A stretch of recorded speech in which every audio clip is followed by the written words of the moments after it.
सभी को नमस्कार। आज हम लोग एक अनदर इम्पोर्टेंट टॉपिक पे बात करने जा रहे हैं, जिसका टाइटल है continuity and uniform continuity through sequence. तो शायद आप लोगों को कंटिन्यूटी एंड यूनिफॉर्म कंटिन्यूटी की आइडिया होगी, बट यहाँ पे हम उसको सीक्वेंस के थ्रू समझना चाहेंगे। अब सवाल है कि सीक्वेंस के थ्रू क्यों समझना चाहेंगे।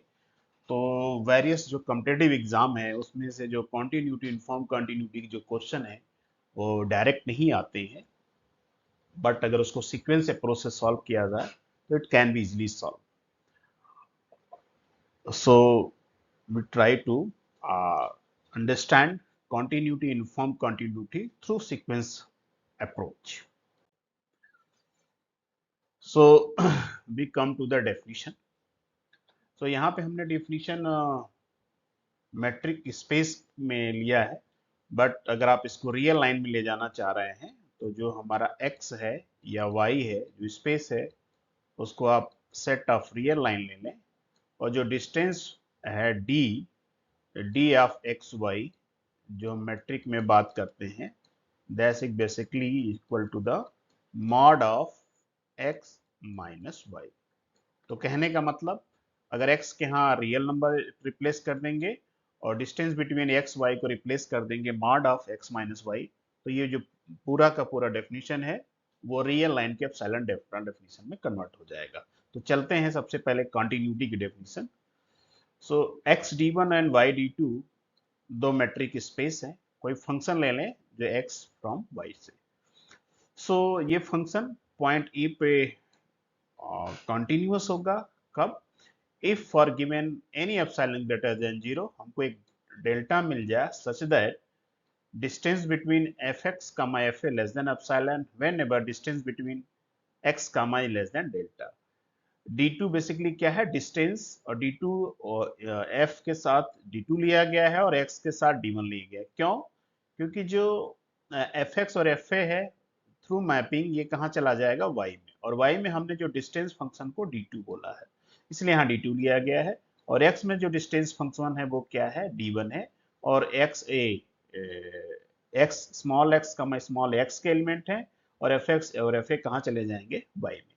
और अगर यहाँ d के यहाँ आपने रिप्लेस कर दिया, इसको आपने लिख दिया mod of F x minus F A less than epsilon whenever mod of F x minus mod of x minus A less than delta, तो जो आप लोगों ने ट्रिवियल एप्सिलॉन डेल्टा डेफिनेशन पढ़ी हुई है वो इसी के इक्विवेलेंट हो जाएगा। इसका एडवांटेज ये है कि कुछ प्रॉब्लम में इस आइडिया से अगर हम अप्रोच करते हैं तो इजीली समझ में आ जाती है।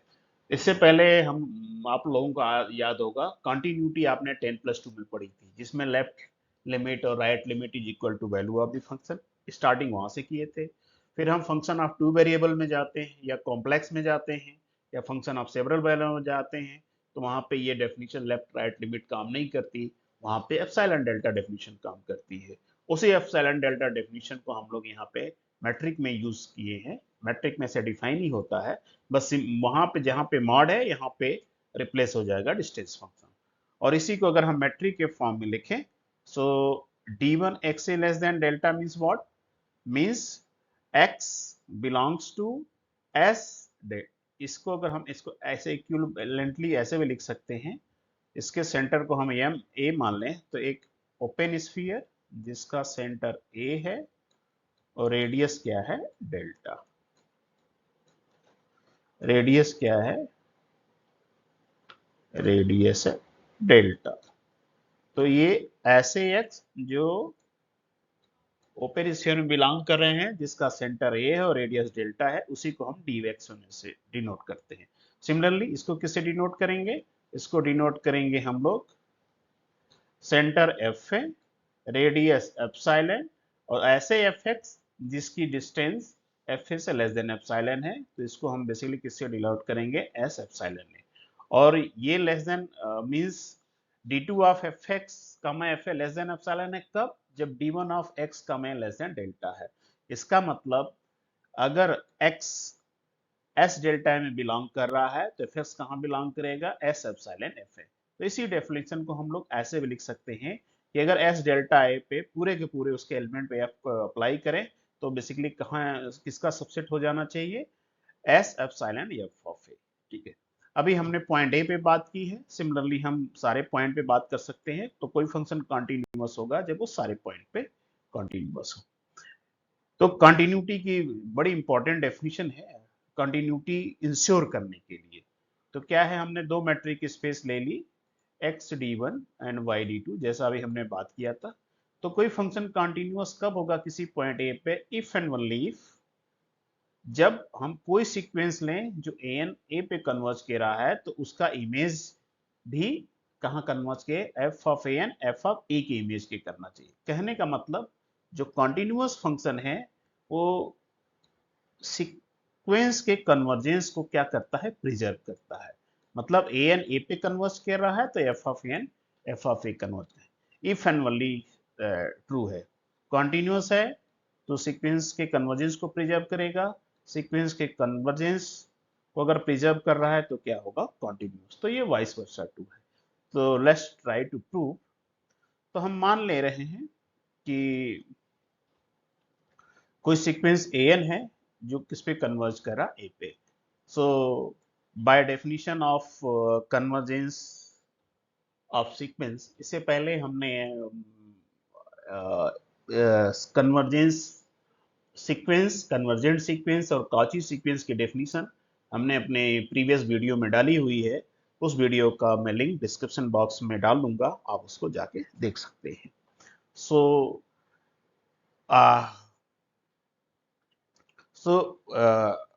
एफ बाई कंटिन्यूटी की हमने यहाँ पर डेफिनेशन लगा दी।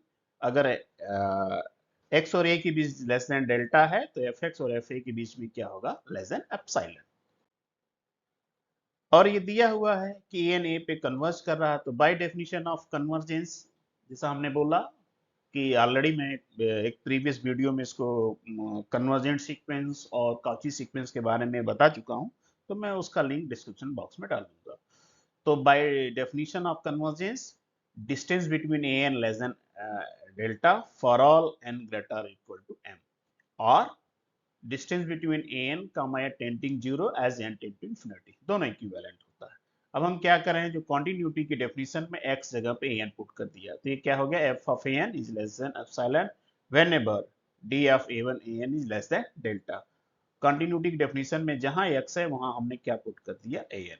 और d one n a n a less than delta है कहाँ के लिए, जब व्हेन एन इज ग्रेटर और इक्वल टू एम। इसका मतलब d2 of fn comma fa less than epsilon होगा for all n is greater or equal to m, and this imply that fn converges to fa by the definition of the convergence, या ऐसा कहें limit n tend to infinity f of an is equal to fa। so हमने दिखा दिया अगर an a पे converge कर रहा है तो f of an fa converge करेगा। अब हम रिवर्स पार्ट पे चलेंगे। रिवर्स पार्ट पे क्या है कि अगर ए एन ए पे कन्वर्ज कर रहा है तो F of N f a पे कन्वर्ज कर रहेगा, तो फिर हमको दिखाना है एफ इज कॉन्टिन्यूअस है, या इसको हम ऐसे भी दिखा दे रहे हैं, अगर एफ ऑफ ए एफ कोई फंक्शन अगर पॉइंट ए पे कॉन्टिन्यूअस नहीं है तो ए एन ए पे कन्वर्ज करेगा, but F of N f a पे कन्वर्ज नहीं करेगा। दोनों कहने का मीनिंग सेम है।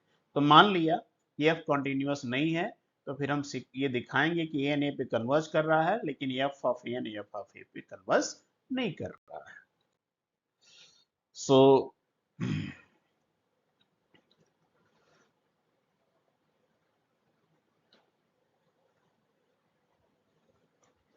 since f is not continuous at a, therefore there exists one epsilon greater than 0, such that for every delta greater d2 of f of x a is less than f of x comma f of less than delta, and d1 of x is less than delta।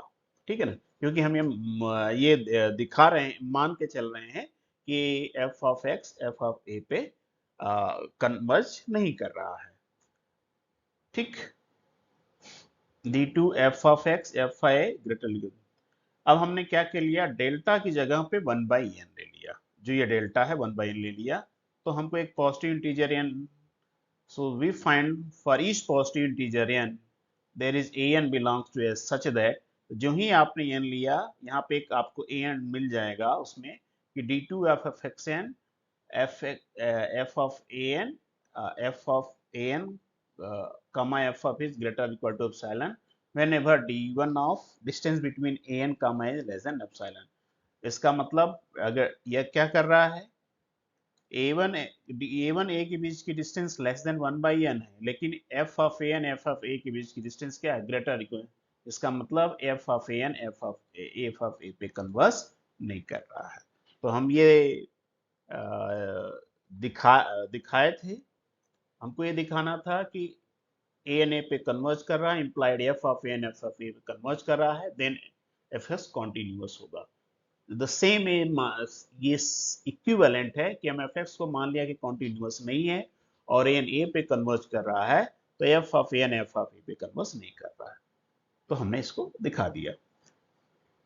इस theorem से हमको क्या मिला, इस theorem का जो basically important है कि अगर कोई फंक्शन कॉन्टिन्यूअस है one metric space to another metric space, तो वो सीक्वेंस के कन्वर्जेंट को प्रिजर्व कर रहा है। प्रिजर्व करने का मतलब अगर ए एन ए पे कन्वर्ज कर रहा है तो जो एफ ऑफ ए एन है उनकी इमेजेस भी कन्वर्ज होगी। एफ ऑफ ए एन किस पे कन्वर्ज करेगा, एफ ऑफ, या इसको ऐसे कह सकते हैं कि अगर ए एन ए पे कन्वर्ज कर रहा है but F of A N F of A पे कन्वर्ज नहीं कर रहा है, तो फिर फंक्शन कभी भी कॉन्टिन्यूअस नहीं हो सकता है। इस जो भी हमने थ्योरम किया है इसको हम एक प्रॉब्लम पे अप्लाई करके देखते हैं। तो बहुत कॉमन फंक्शन है Dirichlet function, f of x equal to 1। F of को हमने ले लिया आर टू आर, जैसे हमने बोला था प्रीवियस में, एक्स और वाई को रियल ले लेंगे तो वो रियल में कन्वर्ट हो जाता है। और यहाँ पे डिस्टेंस मेंशन नहीं है बट अंडरस्टूड है, ये distance between two point of real line is nothing but mod of x minus y. For this R also means domain वाला कोडोमेन दोनों के लिए आर है। Because we know R with usual metric, इसको हम लोग बोलते हैं यूजुअल मेट्रिक। ये क्या फॉर्म करता है, एक मेट्रिक स्पेस फॉर्म करता है। तो एफ एक्स 1 है अगर एक्स बिलोंग रेशनल कर रहा है, 0 है एक्स रेशनल में बिलोंग नहीं कर रहा है, क्यू में मतलब इरेशनल है। तो हमको ये दिखाना है कि ये रियल के हर पॉइंट पे डिसकंटिन्यूअस है, मतलब ये कहीं कॉन्टिन्यूअस है। तो जो स्टैंडर्ड डेफिनेशन है लेफ्ट लिमिट राइट लिमिट या आप साइलेंट डेल्टा, उसको यहाँ पे अप्लाई आप करेंगे, थोड़ा सी दिक्कत होगी, थोड़ी सी प्रॉब्लम होगी, लेकिन अगर आप सीक्वेंस का अप्रोच अप्लाई करेंगे it is very easily you can see how. अब हम क्या करेंगे, हम ये तो बेसिकली रियल लाइन में पॉइंट या तो रेशनल होगा या इरेशनल होगा। तो सबसे पहले हम दिखाएंगे कि ये इरेशनल पॉइंट पे डिसकंटिन्यूअस है, फिर दिखाएंगे हम ये रेशनल पॉइंट पे डिसकंटिन्यूअस है। इरेशनल पॉइंट पे डिसकंटिन्यूअस दिखाने के लिए हम क्या करेंगे, हम एक सीक्वेंस लेंगे किसका, रेशनल नंबर का, जो कहाँ कन्वर्ज करेगा, इसी इरेशनल पे। तो हमने एक सीक्वेंस ले लिया, सेट ऑफ सीक्वेंस ले लिया रेशनल नंबर का, सच दैट ये जो ये रेशनल का सीक्वेंस लें ये इस इरेशनल सी पे कन्वर्ज करे। फॉर एग्जांपल आप सी को क्या ले लो, exponential E, we know exponential is irrational, और सीक्वेंस को क्या ले लें, 1 + 1/n to the power n। आप n की कुछ भी वैल्यू रखेंगे, जो xn है वो हमेशा क्या होगा, रेशनल नंबर। जब limit n tend to infinity लगाएंगे xn पे, तो it is well known, this one is tending to e as n tend to infinity। 1 + 1/n to the power n ये टेंड करता है e को, अगर n टेंड टू इंफिनिटी हो जाए। तो हम देख रहे हैं xn कहाँ कन्वर्ज कर रहा है, c पे। c मतलब इरेशनल नंबर, xn क्या है, सेट ऑफ, ये xn क्या है, रेशनल का एक सीक्वेंस है। बट अब हमको ये दिखाना है क्या f of xn f of c पे कन्वर्ज कर रहा है। तो f ऑफ xn कहाँ कन्वर्ज करेगा, 1 पे। क्यों, क्योंकि xn क्या है, रेशनल, तो f ऑफ xn क्या हो जाएगा, 1। तो सारे की वैल्यू क्या हो जाएगी, 1। तो एक सीक्वेंस बनेगा fx1 fx2 fx2 and fxn, और सारे उसके जो टर्म हो जाएंगे 1 1 1। क्योंकि सारे xn क्या है, सारे xn है हमारे रेशनल। तो जो f ऑफ xn है बेसिकली वो कहाँ कन्वर्ज करेगा, 1 पे, जो 0 के बराबर नहीं है। और 0 किसके बराबर है, f of c। c why, because c the irrational, और जब x इरेशनल है तो इसकी वैल्यू क्या है, 0। तो हम देख रहे हैं xn c पे कन्वर्ज कर रहा है but f of xn f of c पे कन्वर्ज नहीं कर रहा है। तो अगर c इरेशनल है तो कॉन्टिन्यूअस नहीं हो सकता। सिमिलरली हम इसको क्या मान रहे हैं, rational.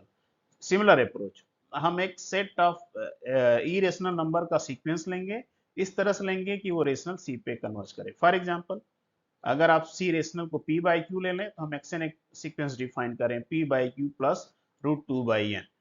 C, p by q क्या है, rational, under root two by क्या है, under two by n irrational, where n belongs to, definitely n belongs to some natural number. तो रेशनल और ई रेशनल का सम क्या होता है, ई रेशनल। तो यहाँ पे एक्सएन कहाँ बिलोंग कन्वर्ज कर रहा है, सी पे। जैसे जैसे एन बढ़ता जाएगा, इसका डिनोमिनेटर बढ़ता जाएगा, एन टेंड टू इन्फिनिटी पे ये सेकंड वाला टर्म जीरो हो जाएगा, तो एक्सएन बेसिकली कहाँ कन्वर्ज करेगा, पी बाई क्यू पे। बट एफ ऑफ एक्सएन कहाँ कन्वर्ज कर रहा है, जीरो पे, by F of xn. Xn क्या है, इरेशनल, तो by the definition F of xn क्या हो जाएगा, जीरो। तो इसके क्योंकि सारे एक्सएन इरेशनल हैं, so F of X N for all N is equal to zero. तो एक ऐसा सीक्वेंस मिला जिसके सारे टर्म जीरो है, तो कहाँ कन्वर्ज करेगा, जीरो पे, जो कि वन के बराबर नहीं है। और वन किसके बराबर है, एफ ऑफ सी, बिकॉज सी क्या है, रेशनल, यहाँ पे सी रेशनल लेके चले थे। तो ये न किसी रेशनल पॉइंट पे कन्वर्ज हो रहा है, न किसी इरेशनल पॉइंट पे कंटिन्यूस नहीं है, न किसी रेशनल पे कंटिन्यूस है, न इरेशनल पे कंटिन्यूस है। तो इसलिए ये रियल के किसी भी पॉइंट पे कंटिन्यूस नहीं होगा। तो बेसिकली ये जो थ्योरम का एप्लीकेशन है, नॉट कंटिन्यूटी शो करने के लिए ज्यादा यूजफुल है। नेक्स्ट चलते हैं यूनिफॉर्म कंटिन्यूटी। यूनिफॉर्म कंटिन्यूटी का बेसिकली मतलब है, कंटिन्यूटी क्या है, लोकल प्रॉपर्टी है, यूनिफॉर्म कंटिन्यूटी ग्लोबल, मतलब पूरे इंटरवल के बाद बात करती है। तो बेसिकली वो उसमें एप्सिलॉन डेल्टा जो एक्स पर डिपेंड नहीं करता है। तो डेफिनेशन थोड़ा सा आई मीन डिफरेंट है।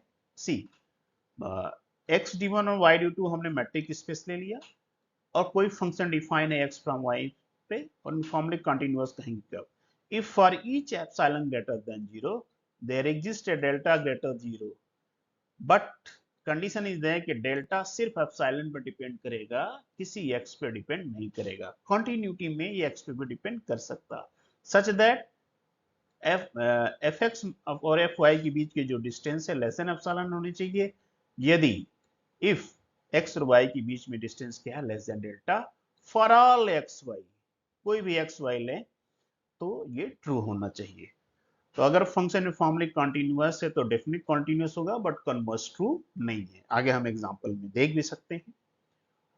सो यूनिफॉर्म कंटिन्यूटी एक तरह से ग्लोबल प्रॉपर्टी, कहने का मतलब ये उस जो भी आपने इंटरवल कंसीडर किया है या डोमेन कंसीडर किया है, उसमें एक्स के वैल्यू पे डिपेंड नहीं करेगा, बट कंटिन्यूटी क्या करता, कंटिन्यूटी में वो एक्स के वैल्यू पे डिपेंड करता है, डेल्टा।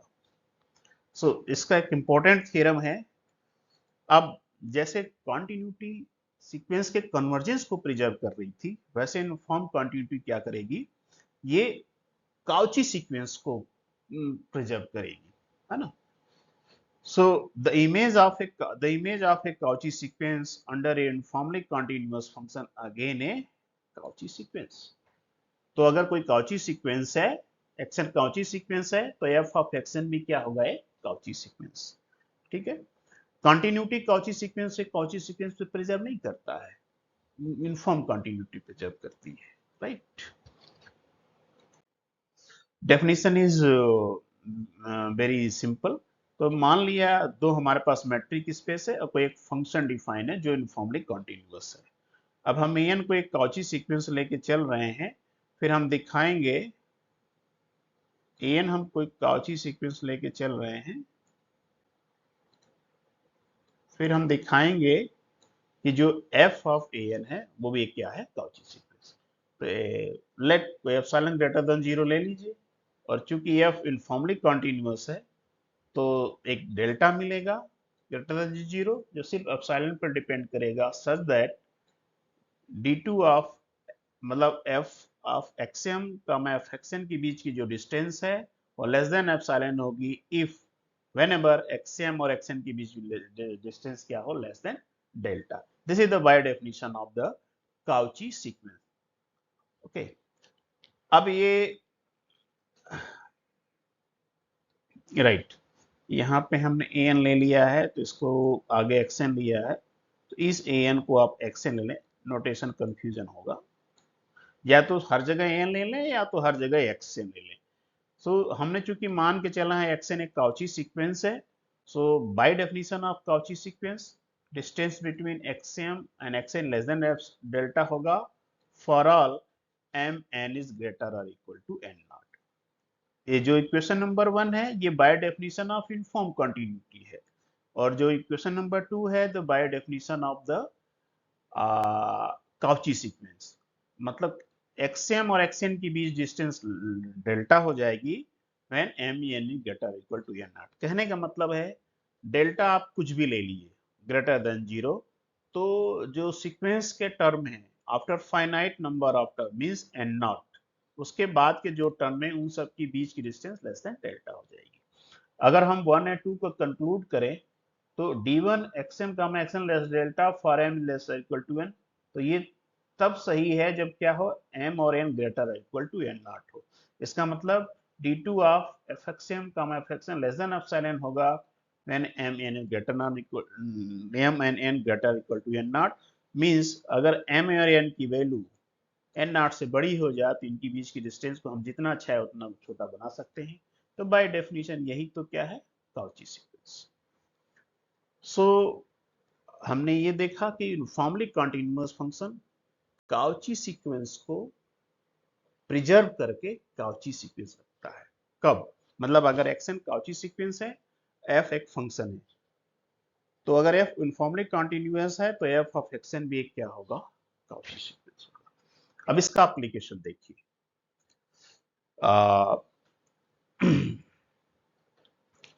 तो Cauchy sequence uniformly continuous function के थ्रू काउची सीक्वेंस पे जाता है।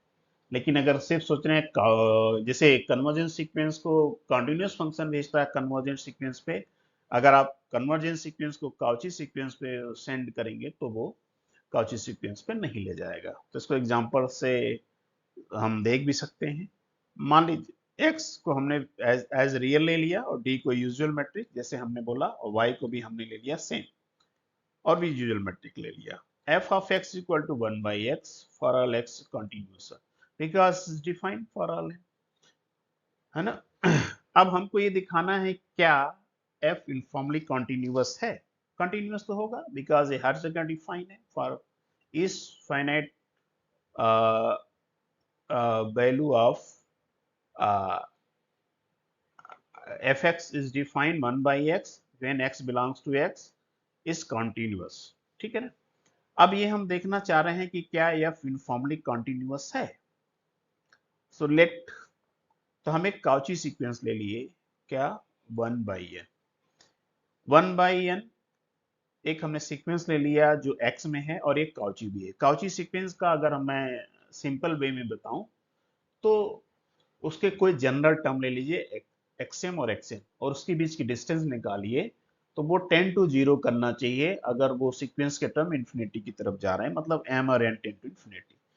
तो इसको लिया, xn की वैल्यू होगी 1 बाई n और xm की वैल्यू होगी 1 बाई m, दोनों के बीच माइनस का मॉड, क्योंकि यूजुअल मैट्रिक ऐसे ही डिफाइन है और ये टेंड करेगा 0 पे as m tend to infinity. इसका मतलब 1 बाई n यूजुअल मैट्रिक में काउची सीक्वेंस है, बट देखिए क्या इनकी इमेजेस भी काउची सीक्वेंस है।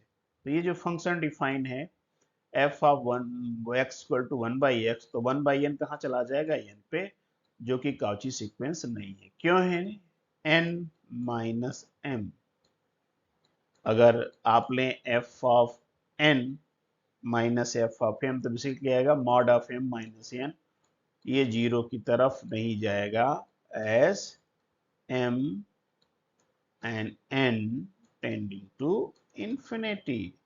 बेसिकली ये इनडिटरमिनेट हो जाएगा infinity minus infinity.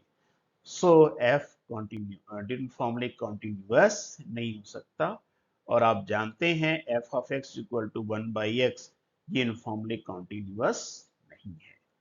So this approach is the very very important.